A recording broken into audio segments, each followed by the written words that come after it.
शिवकांत जी, मेरा सवाल आपसे इस बात को लेकर ये कि ये जो नई सरकार बनी, पहली प्रतिक्रिया आपकी क्या है? क्या ये पाकिस्तान की कठपुतली है? क्या तालिबान की अपनी सरकार है? क्या अफगानिस्तान की अपनी सरकार है? भाई, पाकिस्तान का जो लिबरल मीडिया है उसमें जिस तरह की शंकाएं उठाई जा रही हैं कि ये तालिबान सरकार बनने के बाद पाकिस्तान का क्या होगा और कितना बुरा होगा और कितना अच्छा होगा, अगर उनकी बात माने तो ये ऐसा नहीं होना चाहिए। लेकिन सारे जो मतलब तीर हैं, सारे सूत्र जो है वो पाकिस्तान में ही जाकर के रुकते हैं। क्योंकि ये जो हसन अखुंद का नाम अचानक आ गया, ये हसन अखुंद साहब, आपको याद होगा 2002 में जब तालिबान छिन्न भिन्न हो गया था, भगा दिया गया था अफगानिस्तान से, तो उसके बाद जो 10 मंत्री थे, उन 10 मंत्रियों ने एक शूरा बनाई थी, जिसको आपने अभी कहा रहबरी शूरा उसका नाम है, जिसको क्वेटा शूरा भी कहते हैं। उसका हेडक्वार्टर जो है वो क्वेटा में है, इसलिए उसको वाकई में क्वेटा शूरा कहा जाता है, क्योंकि उस वक्त कंधार में तो कुछ हो नहीं सकता था, तो भाग करके क्वेटा में आ गए। उसके बाद उनकी संख्या बढ़ा करके 33 कर दी गई थी। तो ये जो हसन अखुंद साहब हैं, ये उस रहबरी शूरा के रहबर हैं, उसके चेयरमैन है एक तरह से।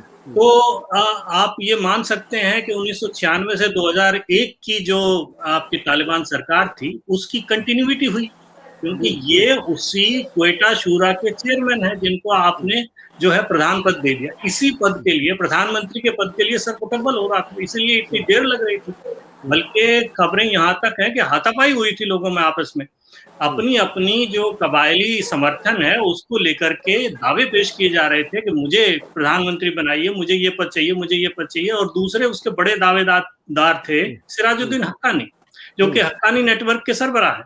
तो सिराजुद्दीन हक्कानी, जैसा कि आपने बिल्कुल ठीक कहा कि संयुक्त राष्ट्र और अमेरिका की जो आतंकवादियों की लिस्ट है उसमें उनका नाम है, हक्कानी नेटवर्क का भी नाम है। तो वो सीधा सीधा हक्कानी नेटवर्क जो है वो पाकिस्तान की तुरफ थी एक तरह से।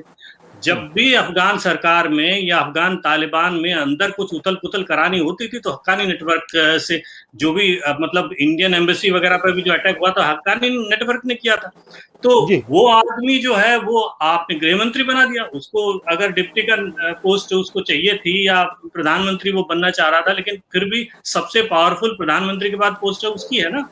अस्थाई ये इसलिए हैं कि अभी तक भी इनमें आपस में रस्साकशी चल रही है। दूसरी बात यह है, मुझे लगता है अंतर्राष्ट्रीय बिरादरी के लिए गाजर लटकाने का काम किया गया है कि साहब आप जो है ये नाम सुन के चौंके ना, हम अभी भी इनको अस्थाई मान रहे हैं और बाद में जो इंक्लूसिव सरकार की बात चल रही थी उसमें इंक्लूसिव सरकार बनाएंगे तब इनको स्थायी करेंगे। लेकिन मुझे बताइए कि अफगानिस्तान में इस वक्त वित्त नाम की तो कोई चीज है नहीं, तो वित्त मंत्री कौन बनता है? वो तो इनके मतलब वो एक मंत्रालय इन्होंने छोड़ रखा है इन्हीं के रहमो करम पे कि जो अंतर्राष्ट्रीय बिरादरी जो पैसा देगी, जो बात मानी जाएगी उसके हिसाब से वित्त मंत्री बना देंगे।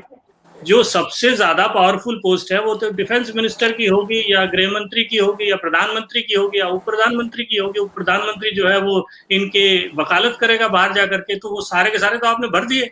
तो सरकार तो एक तरह से आपने बना दी ना। अब इनमें से क्या ऐसी हिम्मत है किसी की कि इनमें से एक को हटा दे और इसकी जगह किसी दूसरे को लगा दे? मुझे लगता है ऐसा।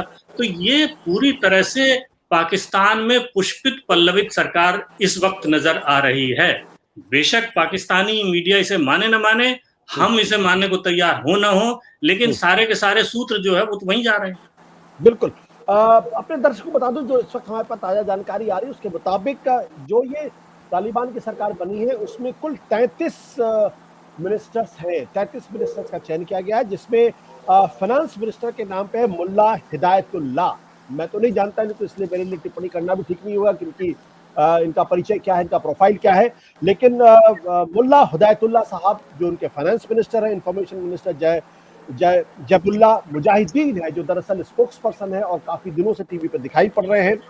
फॉरेन मिनिस्टर के नाम पे आमिर खान मुत्तकी हैं और deputy foreign minister Mohammad Abbas Stanikzai, ये वही इस्तानकिजई है जिनसे भारत के जो दोहा में जो हमारा जो एम्बेसी है जाके मुलाकात उनके साथ की गई थी। डिफेंस मिनिस्टर मुल्ला याकूब हमने आपको बताया, आर्मी चीफ फसीहुद्दीन बदख्शानी है, ये नाम आया हुआ है। सत्य हिंदी का ऐप डाउनलोड करें गूगल प्ले स्टोर पर।